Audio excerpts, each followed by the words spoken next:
لکه زه خپل صفت نه کوم، زه به څه یم، خو په الله دې ته قسم خورم د کوم رب په لاس کې چې زما ساه ده، چې په دې کرسۍ باندې کېناستو سره زما یو غټ سوچ او فکر هغه دی، او الله ته په مخه وایم یا الله د خولې نه مې داسې خبره را ونه باسي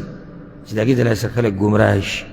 او ډېر سخت یېرېږم ځکه چې زما دا خبره یو ته ورسي، بل ته ورسي، بل ته عمل پکې او سبا لږ قیامت پر ورځ الله ماته وایي فلانیه تا خبره کړې وه خو زما په دین کې داسې نه وه، زه به دې څه جواب ورکړو؟ د هغې نه ښه دا نه ده چې زه دا ملاتوب پرېږدم او زه دا هر څه پرېږدم او په کور کې ځان له کښېنم او مونځ اودس کومه، هغه ښه نه ده چې د دې سوال نه خو بچ شم که نه چې فلانیه زما په دین کې دا نه وه تا ولې ویلي وو. څومره لوی سوال دی، معمولي سوال خو نه دی. خو دا هغه مولیان دي چې دوی په زړونو کې یره نشتي، عوام یې ټول عمر په تیرو کې ساتلي دي، په قیسو کې یې ساتلي دي، په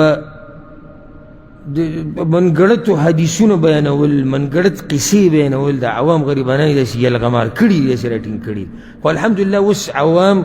ډېره حده پورې ښه شوي دي او پوه شوي دي، او ځکه تپوس هم کوي چې مولوي صاحب په دې مسله راته څه وښایه، دلیل وښایه، په دې مسله دې دلیل شتي او که نه. نو الحمدلله علی ذلک، او الله دې دغه مولیانو ته هدایت وکړي، او الله دې هغوی له طاقت ورکړي چې دا علم د قرآن او د حدیث د خدمت دپاره استعمال کړي.